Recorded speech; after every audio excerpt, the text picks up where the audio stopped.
Continuing education knows that at the end, students want to graduate, and we can help them do that because we take the time to really listen to their needs and we understand all the different options that are available across the campus for them. We don't take a cookie cutter approach. We realize each student comes with their own story. So whether it's a part-time student looking to complete a degree program or someone just looking for online courses, we're there to connect them to the resources of the university.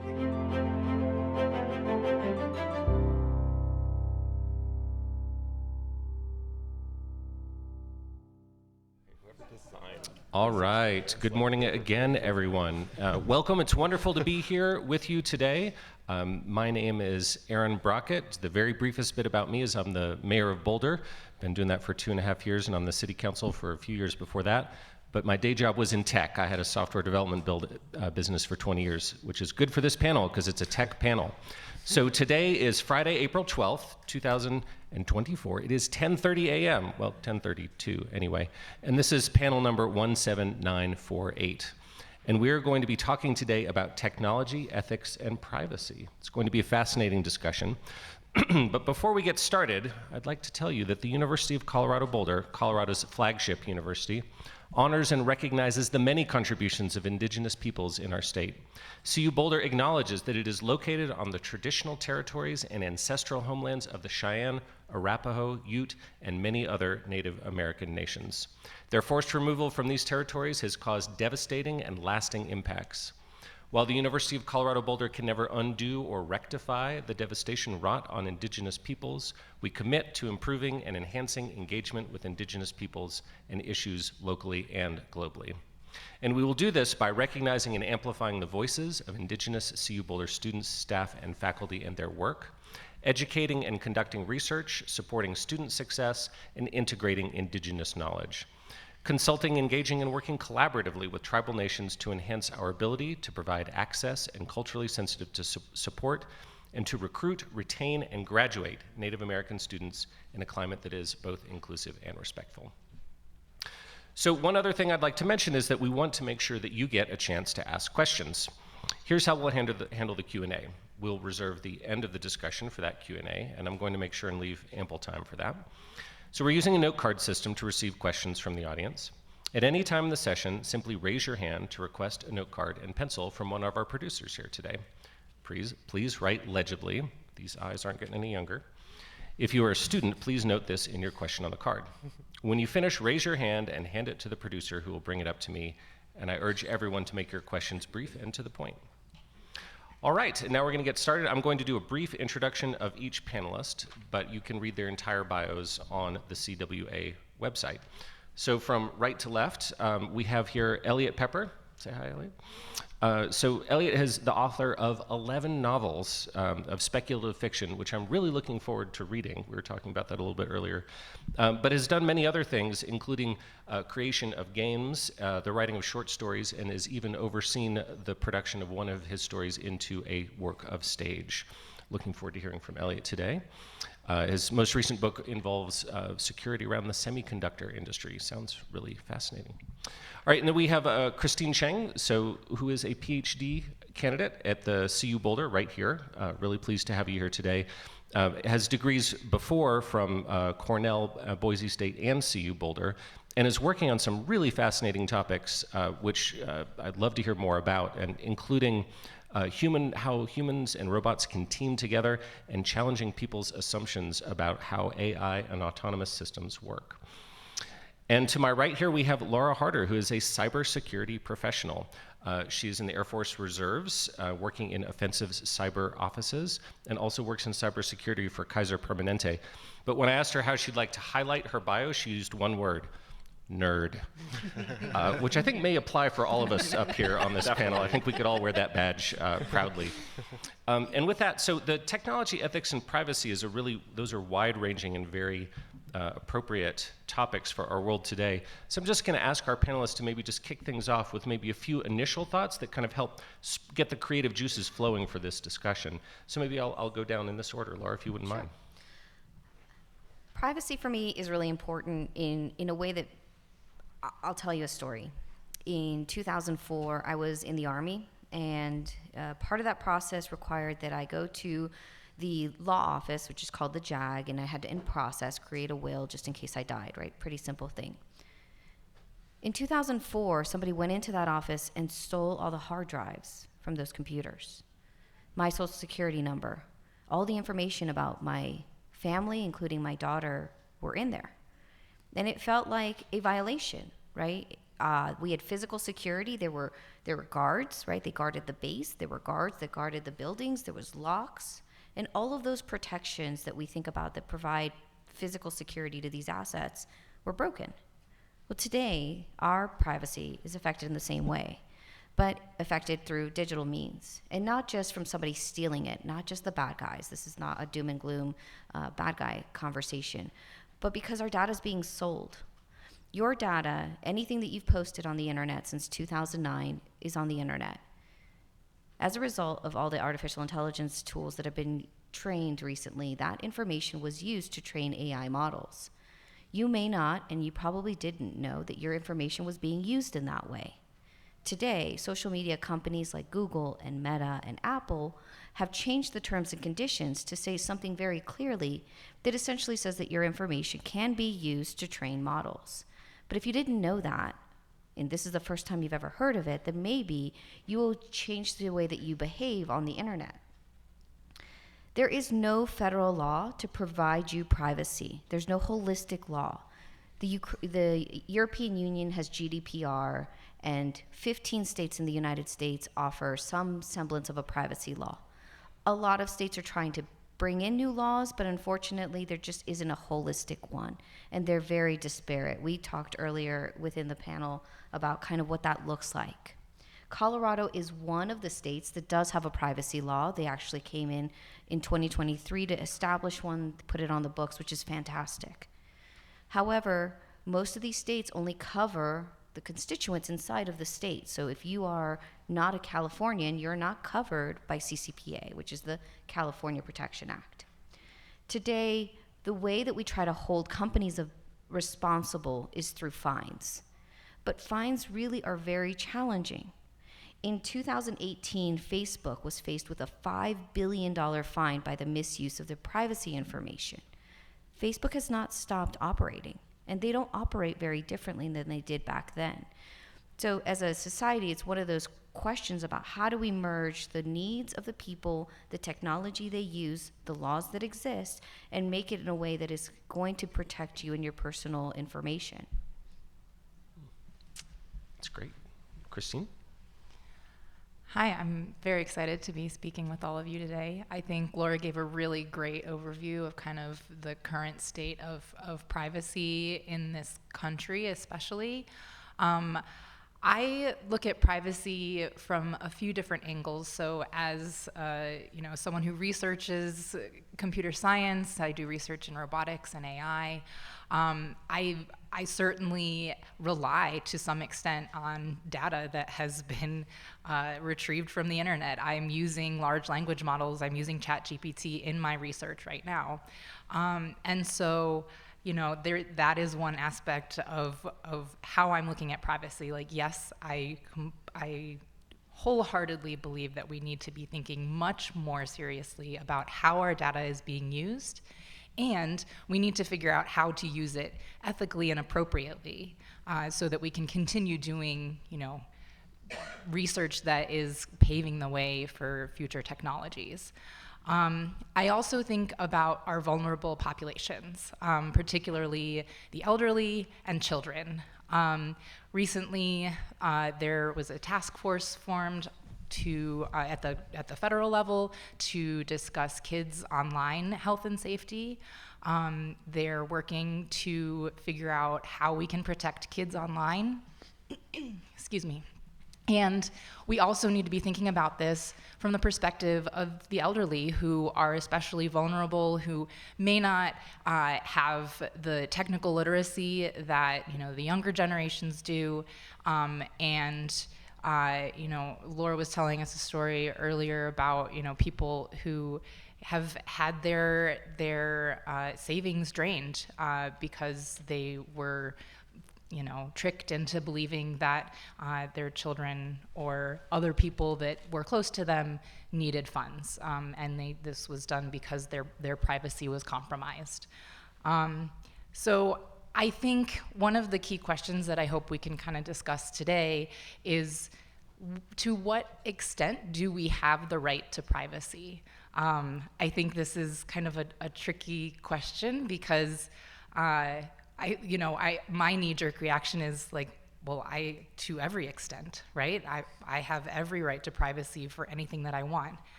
But we can think about different situations in which privacy can be in which our private data could be very useful for solving a crime, for making sure that we can use facial recognition to find a kidnapper, things like this. So this is a super broad area, and I hope we can kind of dive into a lot of these different questions.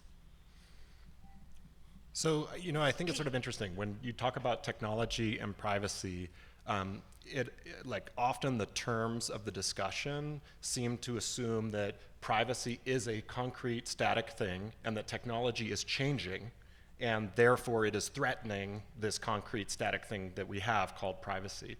And the thing that I think is particularly weird is that what privacy is just as malleable as what technology is. That it's actually, privacy is actually a socially mediated definition. It's like our expectations about what information about ourselves is shared with whom, right? So as an example, I grew up in Oakland, in the San Francisco Bay Area. It's a big urban place, right? When I visit my cousins who live in a small town, I am horrified by their lack of privacy, right? Like everybody knows everything about everyone, right? And I think that people going the other direction, right? Like if you come from a small town and you move to a big city, sometimes it can feel disconcertingly anonymous and strange for that reason. Likewise, expectations around privacy vary a lot by your cultural history. We were actually talking in the green room before coming out here about how if you talk to, my dad is Dutch, if I talk to my cousins in Europe about, what what should be shared or not shared with other people, they have very, very different baseline expectations than Americans do. And sometimes it comes out in funny ways, right? So I think something to acknowledge here is that privacy is evolving. Like what privacy means to us is evolving. Now, on the how is changing technology influencing our changing definition of privacy? Well, I'd be really interested for your two sort of takes on that. But when I think about it, there are two fundamental things that have really shifted in the past century that are bringing this, that are the reason why we're having a panel on this topic.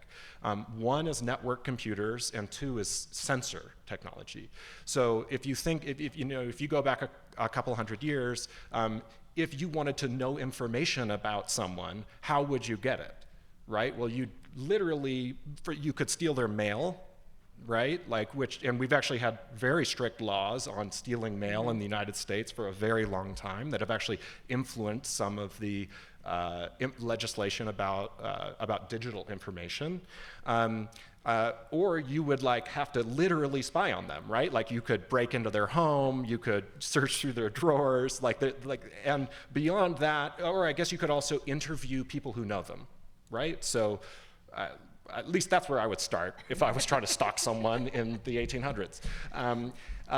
But today, two important things that have changed is now cameras have become so cheap that they're everywhere, right? Like people have them on their doorbells, and it's useful to have it on your doorbell. Oh, is it just is it the Amazon Prime delivery guy dropping something off, or is it my friend showing up for dinner? Now I don't have to stop folding the laundry to go check the door, right?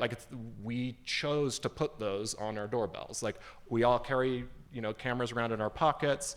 It's not just cameras though, every kind of sensor, whether it's sensing sound, anything on the electromagnetic spectrum, heat, satellite sensing has gotten so good that we just have these like really cheap sensors all over the world that are monitoring the world, mostly, or at least a lot of the time, for very useful reasons, right? Because we want to make sure we know where the wildfire is going to go, or we want to make sure that we can snap a pic of our grandkids, right? But now they're everywhere. So if they're everywhere all the time, it means that the world is at least potentially under constant surveillance, right?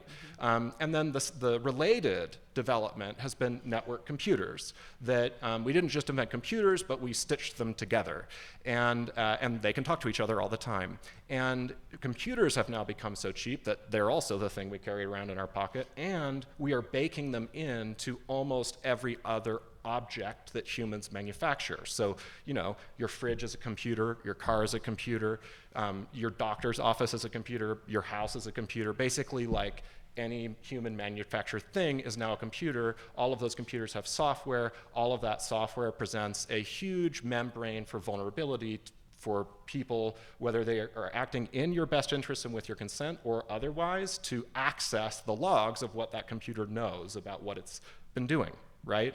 And so I think that those two shifts are an important part of putting this in perspective. And you can see how there are feedback loops between these two things, that as we discover useful things for our sensors and for our network computers, like for example, I have an iPhone, and when I'm like traveling with my wife and we're like going off to different places in a new city, it is very helpful to turn on share your location, right? Where I can open a map and see where she is all the time and vice versa.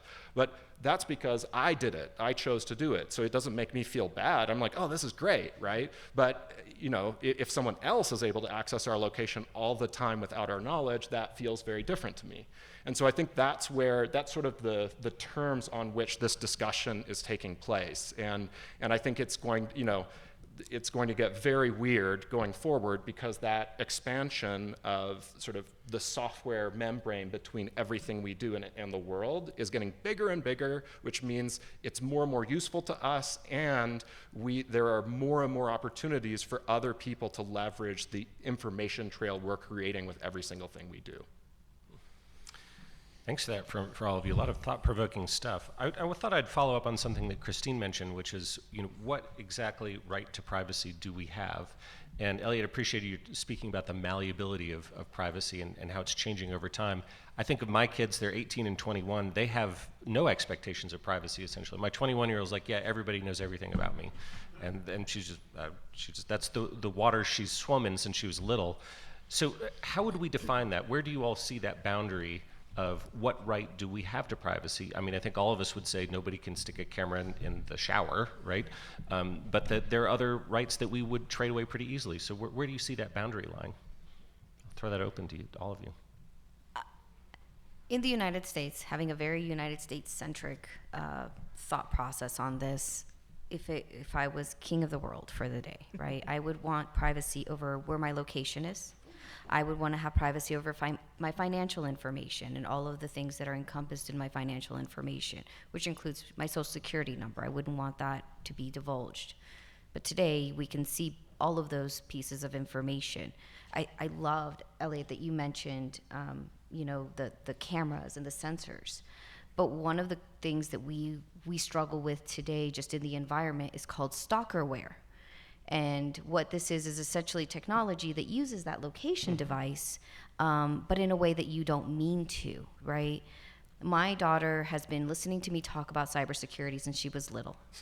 And she was working in retail. Somebody came into the office and had plugged in one of those little chargers, right, to charge their phone. And she looks at it pensively, and she's like, this looks weird. Something looked wrong, right? So I said, great. Bring it, right? So she text messaged me about it, and I was like, bring it home. And so I took it apart, and inside of it, there was a Bluetooth sensor there has an SD card. It was capturing images. And so somebody in this woman's life essentially had given her a phone charger that was a camera, and it was spying on her at all times. This is a 18-year-old female, right? But the risk is not just, can you see me? Because obviously with a device like that you would never know, right? This could be in your Airbnb, This could be in your home. You could just, right? This is a whole economy of things. But then there's the Apple AirTag issue, which was a big problem 2 years ago. Essentially, people in romantic relationships were putting Apple AirTags on their person's car, for example, and tracking them. And as a result, now Apple has a thing is if you're close to somebody and an Apple AirTag is near you, it will now notify you, hey, like, do you know that this is happening, right? It's supposed to help notify you. But if you have an Android phone, you don't know that, right? So if you happen to have an Android phone and you're being tracked by one of these trackers. So as a woman, right, in this world today, I would really like to not be stalked. I think that that would be really fantastic. But there's economy of this, right? There are things that will track your keystrokes to try to get your passwords. There are items like the video cameras. There are items like trackers for your person. And all of these things are existing. Well, that there's even an economy for this is really problematic because it is not with good intentions. Those sensors, right? The sensors that we have around cities are to help us know if, you're parked, illegally, or if you ran a red light, or, something towards the help of society as a whole.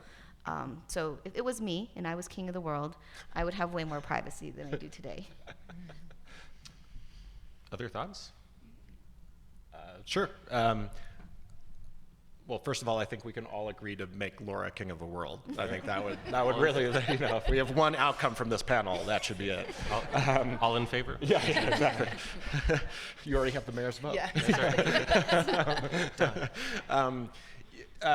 Yeah, I think that there's, so I think that actually your example of your daughter is instructive, because she may say that she has no expectation of privacy, but I doubt she includes her social security number in that, right? Only because she doesn't know it. Right, well, no, but that's what I mean, like her expectation, Yeah. right? Like, and so I think that different generations who are using technology differently have very different expectations of privacy, and when she's answering that question to her dad, like, maybe relatively she has no expectation of privacy, but there still are some things like access to your bank account, access to all of these things, which we still assume, even if you are, let alone just being logged, if you are intentionally posting your entire life on your Instagram feed, right? Like, even if you're doing that and that is assumed to be public, you still do have expectations around privacy. And I think that, one important sort of thing we can generalize from the great examples that Laura just gave is that there is a big difference from systems working as you intend them to, and systems being hijacked to work as a malicious actor intends them to. Right? So I think that that's an important distinction here. Like, as an example, like you mentioned stalkerware that you can just like literally buy on the dark web. But I mean, you also have issues like junior NSA analysts using their government systems to stalk women, right, and harass people. So there's a whole spectrum here. And I think that there are a couple aspects of that spectrum that are underappreciated. And they're underappreciated for the same reason that I think about a lot as a novelist. Because as a novelist, you want to try to make something, like, I have to have drama, I have to have stakes, conflict, like you need drama to make a story interesting. But actually a lot of the sort of fallout of when these systems break is sort of boring. Like, as an example, if you buy a new fridge, it's a computer, and companies that make fridges are not particularly good at cybersecurity, right? They're not known for that. Well, that's not why we don't think about that when we buy the fridge. If you're someone like Laura with enormous amount of skill set and knowledge around cybersecurity, are you really going to go work for the fridge company, right? Like, that few people do. And then, like, as soon as you've bought the fridge, they're working on the fridge's next model. How much are they really updating that software to like patch security holes? And so what ends up happening is the more different systems we have around us, like many of them are very, very easy to hack, like insanely easy to hack, because no one's even bothering trying to protect those systems. And so many ways in which the information that Laura described being out there about you is because it's easy to scrape from systems that are easy to break. Right? And I think that there's sort of a social reckoning that we need to have with the fridge company, right? Where you say, look, you didn't have to add a networked computer to your product, and you did, and now it's having these implications. Like, we need to have a new social contract with regard to how that works, because fridge companies never had to think about privacy before, right? And now they do. And so I think that's a really big one. It's where it's sort of these sort of like boring, like it's basically a bug that gets taken advantage of. And I think that the other aspect of this where there's sort of a lack of drama is in how those systems are then deployed. And again, earlier we were discussing how there's like fraud is just rampant with like identity theft and all of this stuff. I'm sure you've read about it in the news. And there are office farms of people around the world whose full-time job is to just send phishing emails and collect all of this data and then execute financial fraud. And then even if you realize it's happening, and even if the FBI gets involved and tries to investigate and prosecute it, the FBI doesn't have that much leverage over like an office farm in the Philippines. And so there's a bunch of like strange, sort of arcane, complex, like international law problems here. And it also just feels so much more removed than a bank robbery, right? Like it's easy for a community to get together and say, our bank is getting robbed by these armed people, like we need to have more police, or like we need to change bank laws. But because this feels abstract, it feels sort of like removed from our day-to-day lives, even though it's really important. It can be hard to like generate the political will to take more serious action. And I think that really that's an education issue as well, that we need to become more technically literate, and that'll be really important in dealing with this stuff moving forward. Yeah, those are great thoughts. I do have to say I have a personal policy of never buying an appliance that connects to the internet, but I'm a Luddite in this area. Christine, do you have some further thoughts? Yeah, I wanted to respond to some things that came up as you both were talking.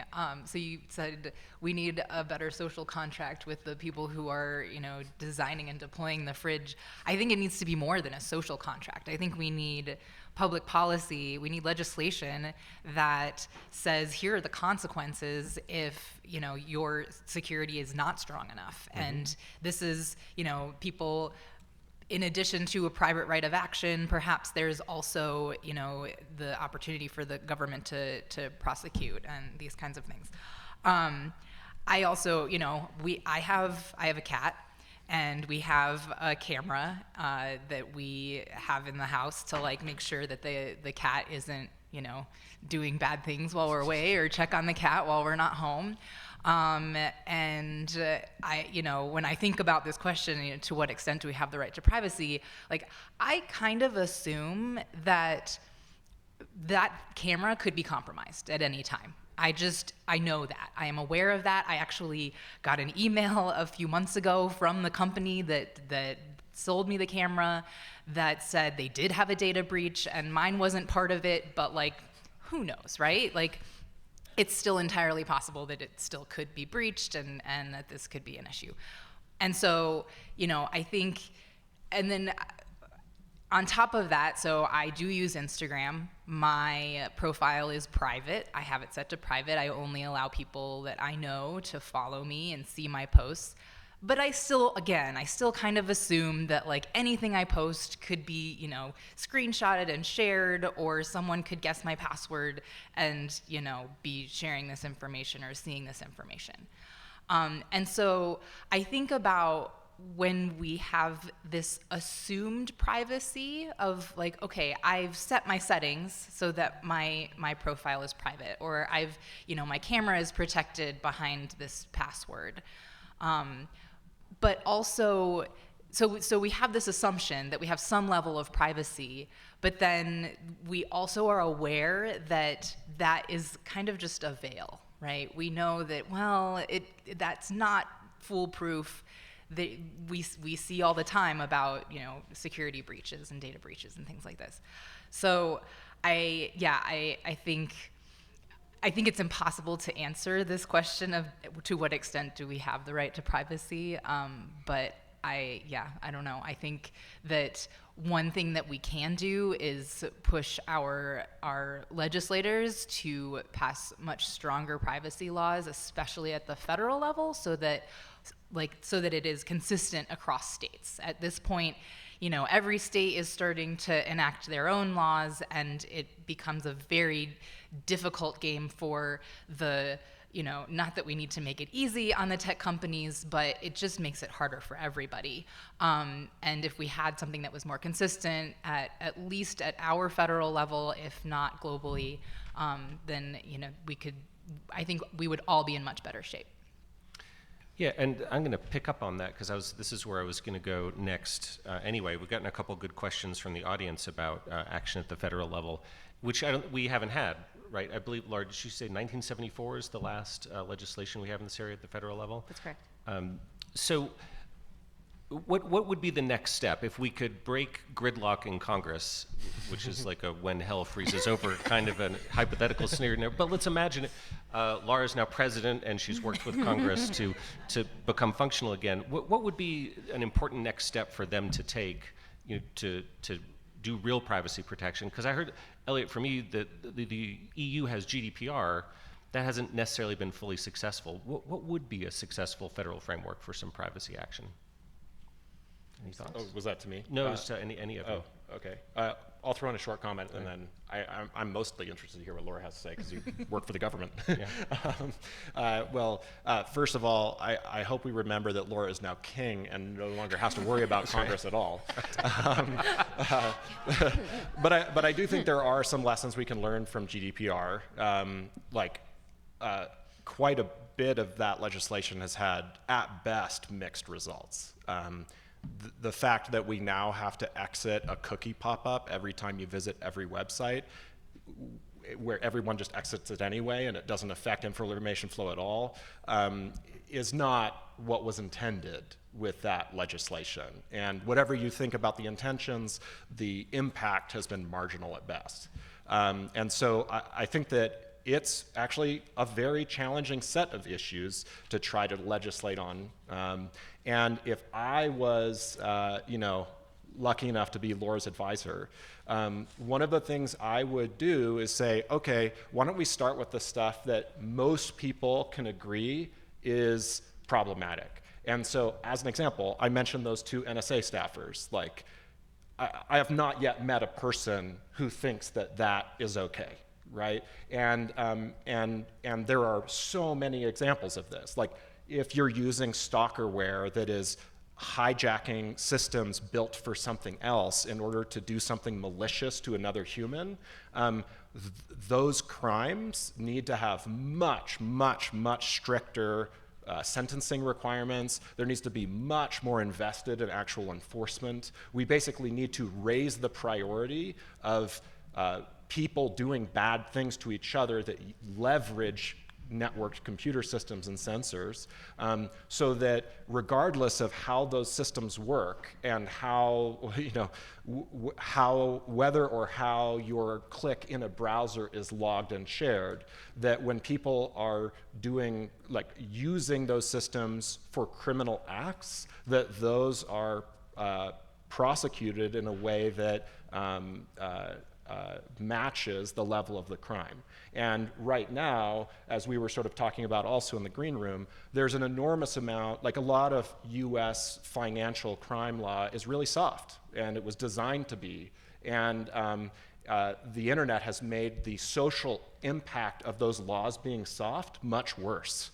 Right? So if I was your advisor, I would say, rather than trying to legislate what Google does next in some specific area of their search algorithm, I would say, let's start by making stricter laws that enforce against humans doing bad behavior with these systems to each other.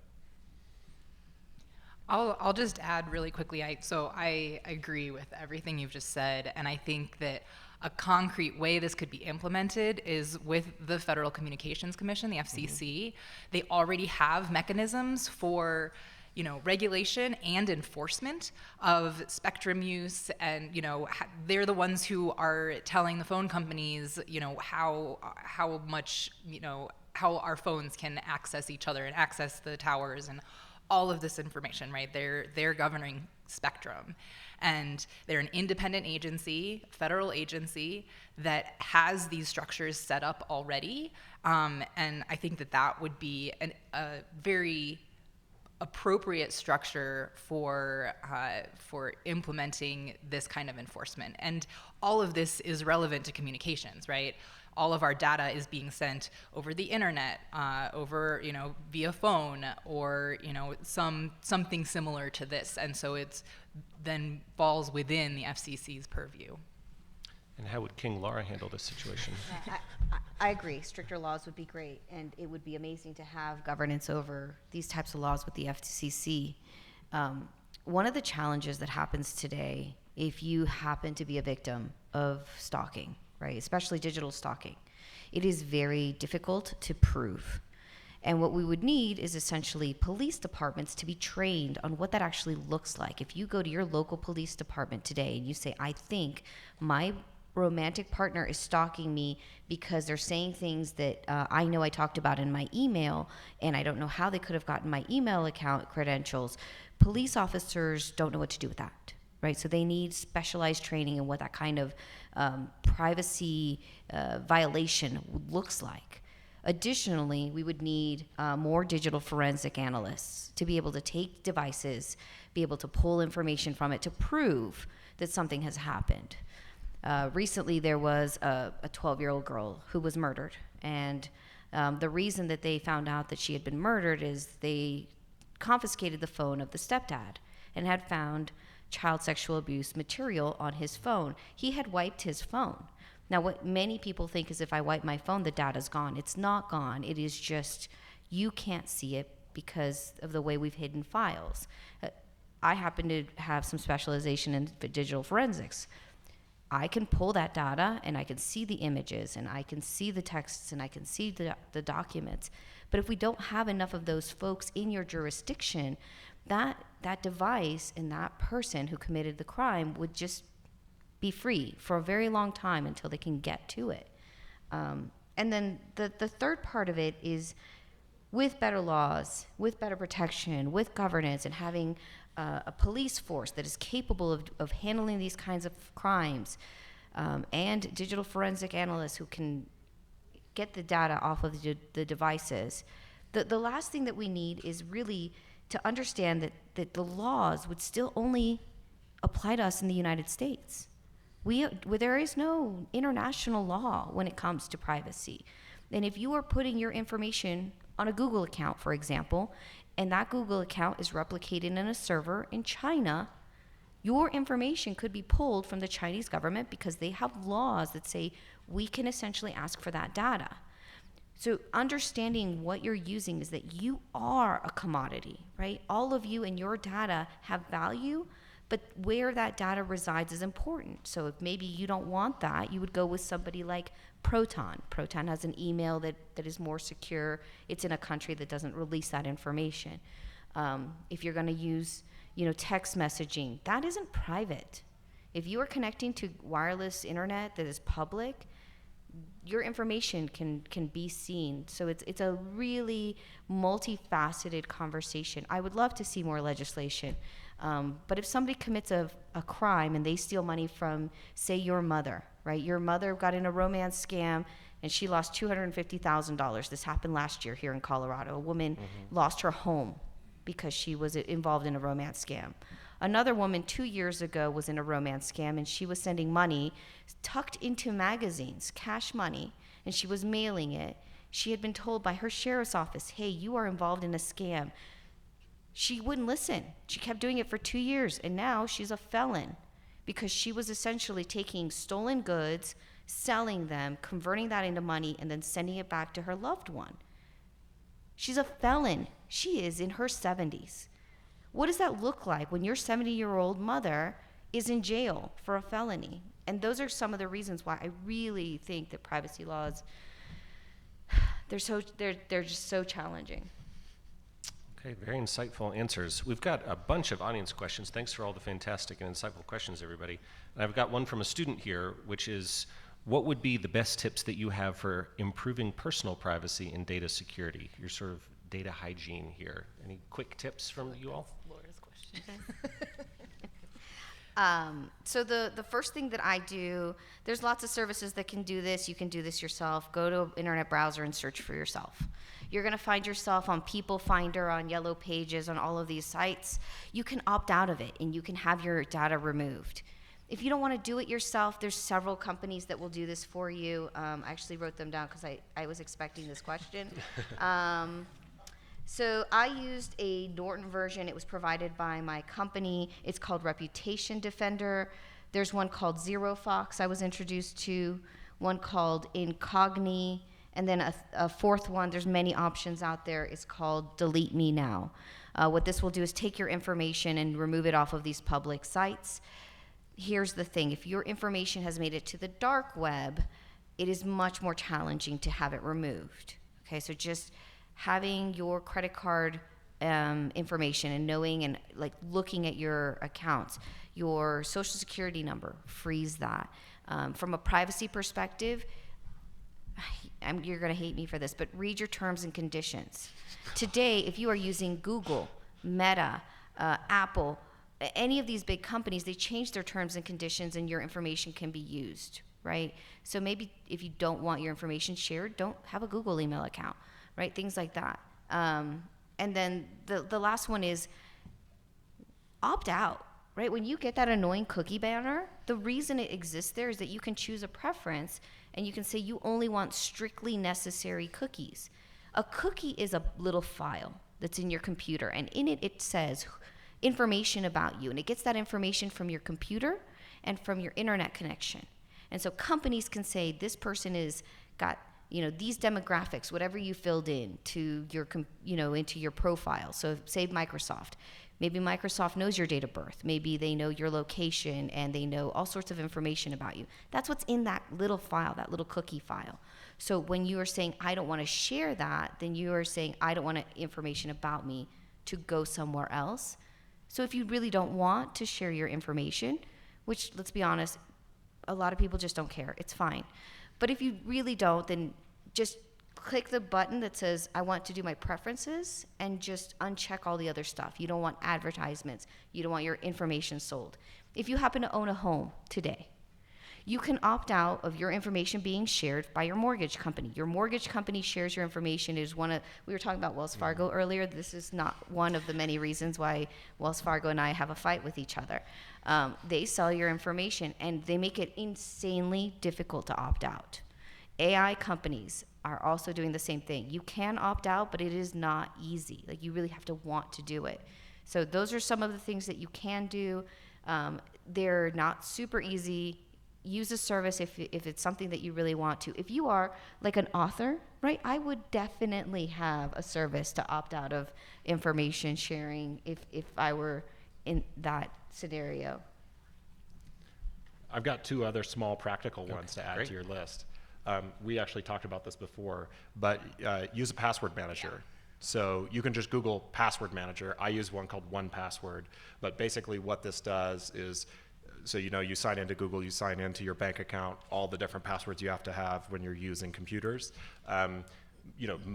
Most people just make up something they hope they can remember and then do variations on it for every other account if you're lucky. Like, maybe they're just doing the same one for each account.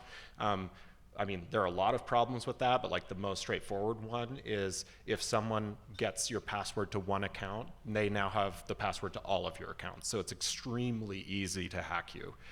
What the basic service that password managers provide is you set one master password, which you have to remember, that gives you access to that program, and then the program automatically generates like a long randomized alphanumeric string unique password for every single account you have. So when you sign into your email, it just automatically fills in a crazy password no one can guess. When you sign into your bank account, it fills in a different one. And so even if someone was to hack your email, they can't get to your bank account. And so, to be honest, they are annoying to set up when you have to do it the first time, because you have to go and change your password in all these different places. I had to spend half a day with my parents, walking through all their accounts to get them set up. However, the payoff is not just in security, it's also in convenience, because once you have it set up, now you only have to remember one password, right? So it's much, much easier to use these systems once it's there. And then the second thing that I would just note is that so in the past couple years, sales for used cars that are basically manufactured before there were a lot of computers embedded in every aspect of automobile systems has gone way up. And sales of dumb phones, so old-fashioned flip phones that are not smartphones, have also gone way up.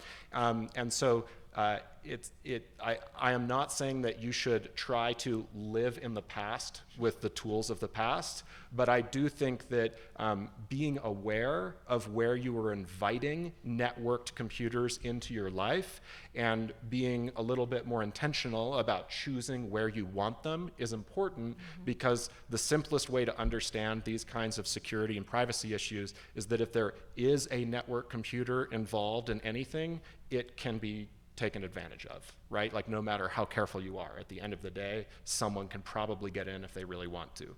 And so I think that those two practical things would be a couple other good takeaways. Yeah, and I'll just add another nudge for opting out. It might take a few more clicks at the beginning to reject the cookies, or to say, no, I don't want this app to use my location. They do it that way on purpose. We know that. It's called the friction to reject them using your data is going to be a lot harder, a lot more than to just accept everything. It might be a few more clicks. Just do it. It's not gonna, most of the time it won't ask you again. And so it's kind of similar to the setting up the passwords. It might be a little bit more work at the start, but just, it's worth it. A follow-up question from the audience was, do you think we'd be better off moving away from passwords and towards some other form of authentication? Yes. Yes. The yes. answer is yes. So there's multi-factor authentication, which essentially is something you have and something you know, or something you are. And so some companies today have implemented things like fingerprint readers to log into your laptop. There's YubiKeys, which is a little USB key, and it authenticates you. So there's multi-factor authentication using your phone, which is kind of the least strong of all of them. There's authentication with apps. But honestly, here's what happens, right? So humans, generally speaking, if you were in a previous conversation with me, you know that the most common password in 2024 is still password, and 1, 2, 3, 4, 5, 6, right? And we've been talking about passwords forever. So again, back to the password answer. But having multi-factor authentication makes it that much harder. Is it 100%? No, it is 99.9% effective.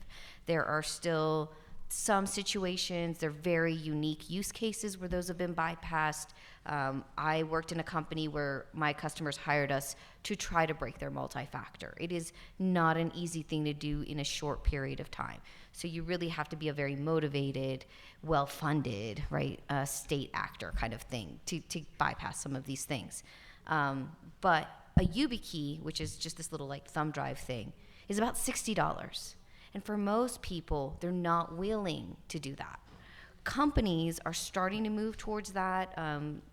A lot of government agencies, we have these things called PIV cards. They're cards with a little chip. They look like your modern credit cards. You stick the chip in, and you have a PIN. So it's something you know, the PIN, and something you have, which is that token.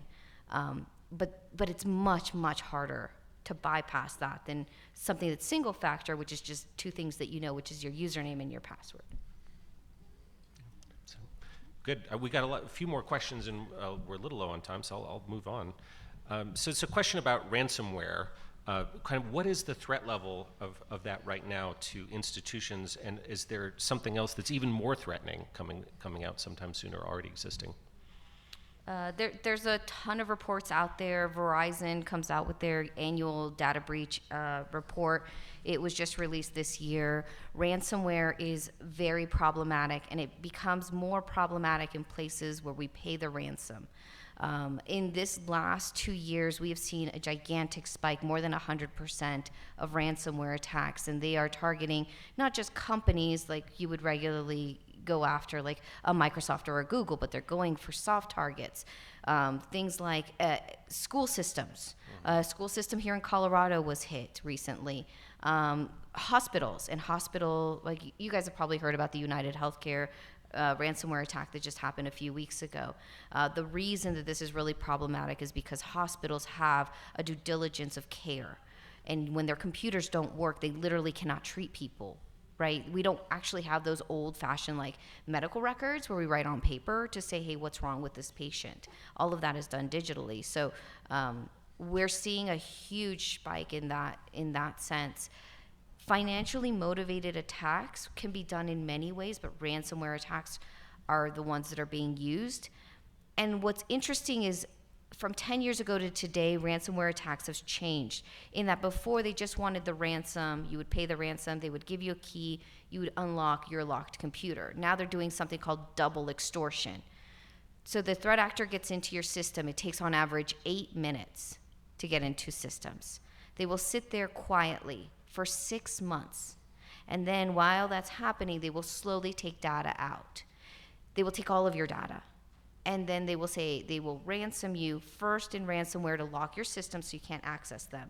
And then a second time for your data. Now, these are bad guys. Can you trust that the bad guys aren't going to stay in your system? Can you trust that they're not already sold your data on the dark web? Those are some of the challenging questions, right? And so those are kind of the things that we're seeing kind of in the threat landscape right now that are incredibly challenging to work towards.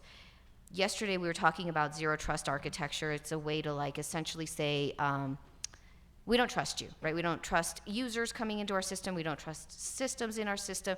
We're gonna essentially authenticate every single thing every time, which is a new premise. The challenge is it's very expensive to implement, and the cost savings for most companies is only $1 million.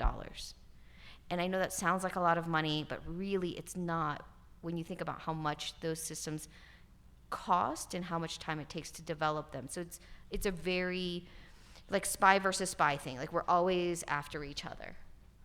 Well, I think that it's all like that spy versus spy thing. I mean, this is true of like any security system, both cyber and physical, is like you're always in an arms race against the other person. This even is true in your personal life, right? Like when you sign into your email, like your spam filter is always trying to outsmart the spam, and the spammers are always trying to outsmart the filter, right? And so that means that there's no sitting on your laurels on either side, right? It's like you still have to keep improving the spam filter, you still have to keep improving the spam, and it just sort of keeps going forever. I think one thing that is different now, as your examples illustrate, is that, okay, if you think about today, like, or if you think about being a musician in the early 20th century, you could be like the best musician in Boulder. And so then like, you know, all the bars on Pearl Street would be filled when your band played. And like you'd be a local celebrity, people would give you free drinks at the bar, all that kind of stuff, right? And then like each town would have their local best musician. And then if you think of like Taylor Swift today, right? She's just like global megastar. You can stream her from anywhere, and that's why her concerts like sell out all over the world in these like incredibly huge ways, because she's every town's pop star. She's every town's star musician.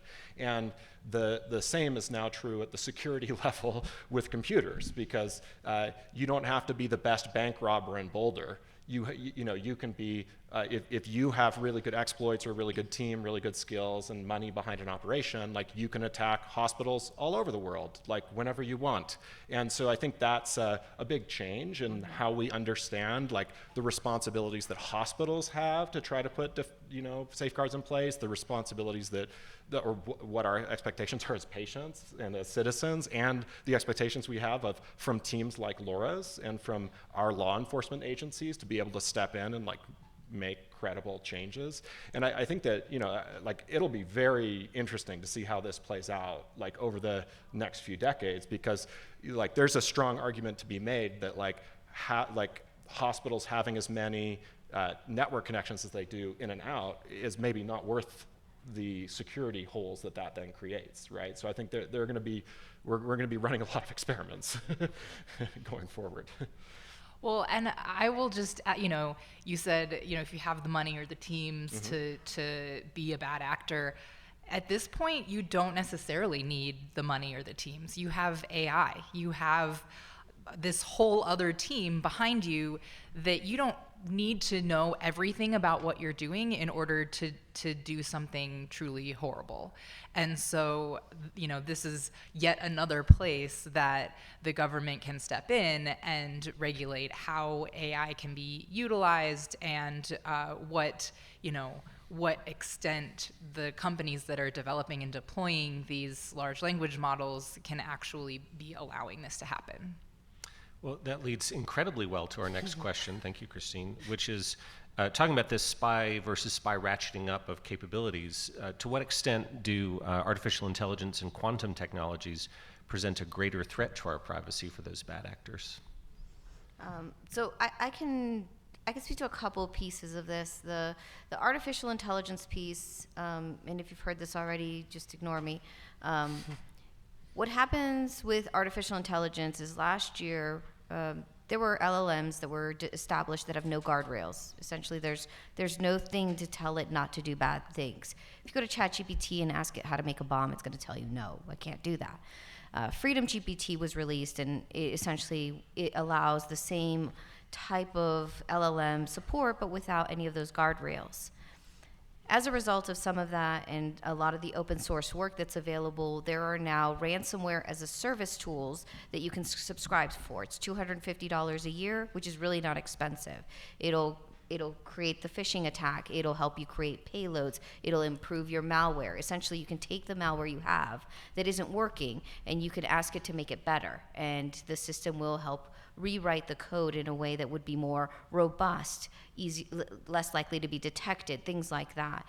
The second piece of that is the quantum piece. Today, the reason that most of you feel safe having passwords is because it's hard to break them. The algorithm encryption that it takes to break, let's say, a 12-character password is years, right? Like hundreds of years, depending on who you're listening to today. If you have a 17-character password, it's even longer. This is called the work factor. Imagine you have a safe, and the safe is made of aluminum foil. Okay, if you have an 8-character password and it's 1, 2, 3, 4, 5, 6, 7, 8, it's like aluminum foil. You can easily open it. And as you add more characters to it, that safe becomes thicker and thicker. And once you get to a certain number of alphanumeric characters, it becomes just, in a time-wise perspective, impossible to break.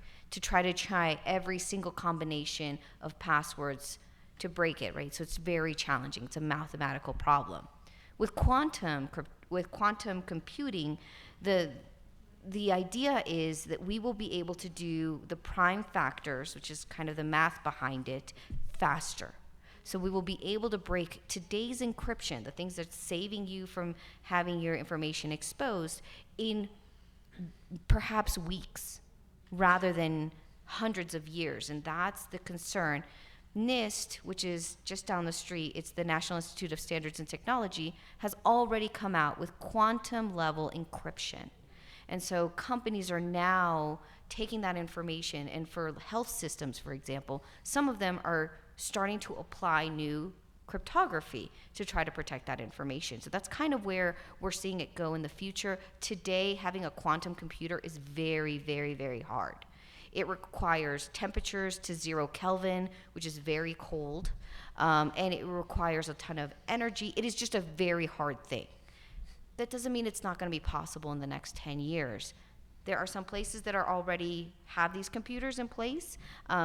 It's just really education institutions that have them. But you as individuals, if any of you are interested in quantum computing, there are tons of free resources to learn about coding in this language. So there's some cool stuff that is going to happen with that space.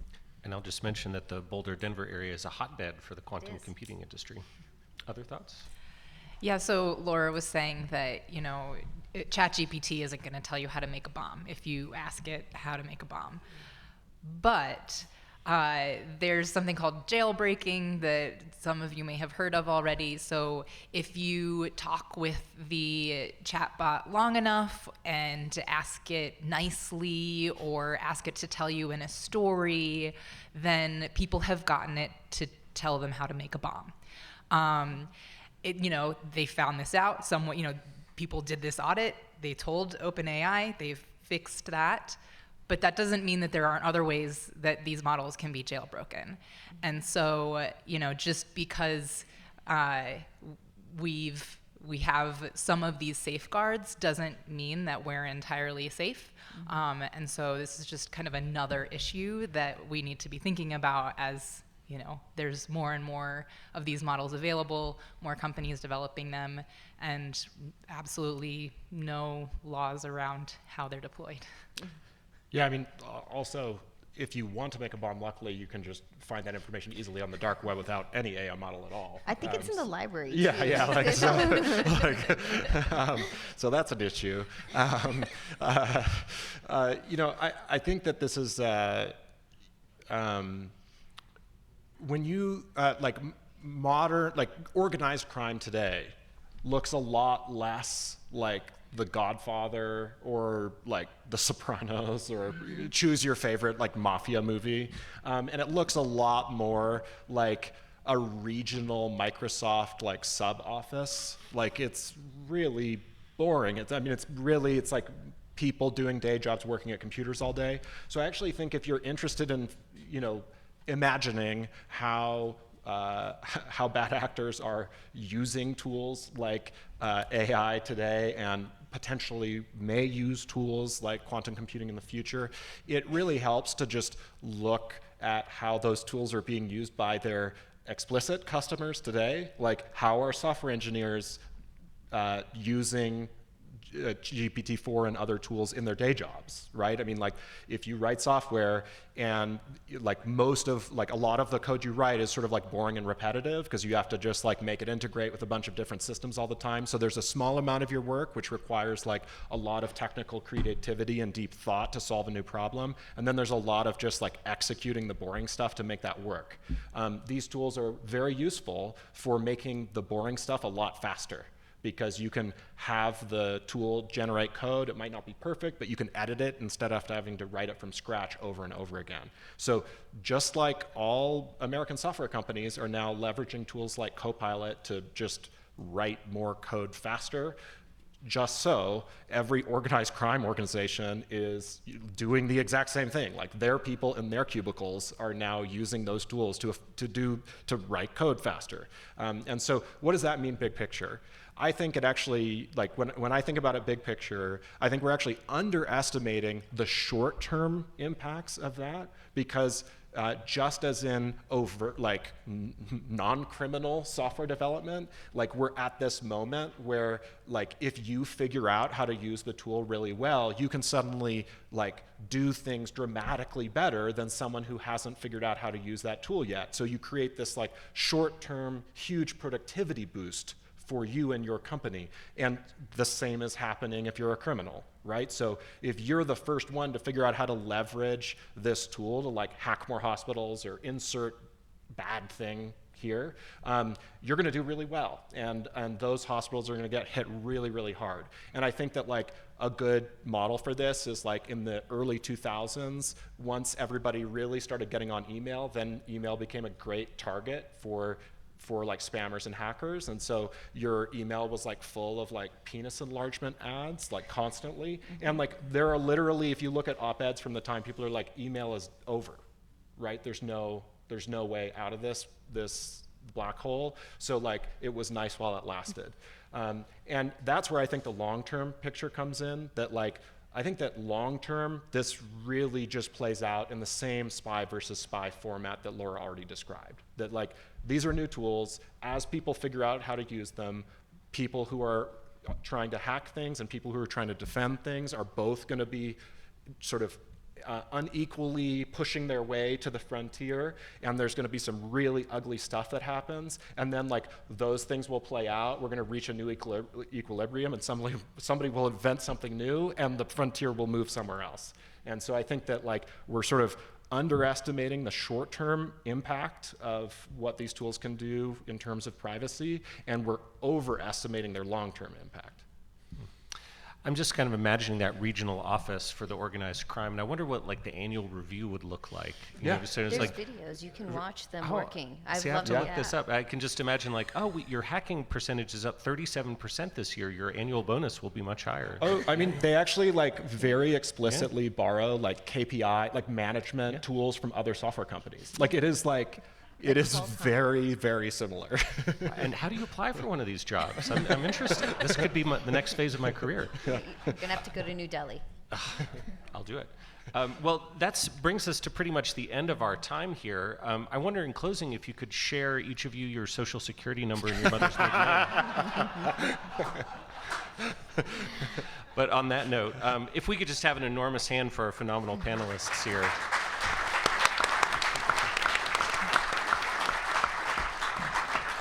Thanks so much for sharing your insights, and have a fantastic day, everybody. Thanks for joining us here.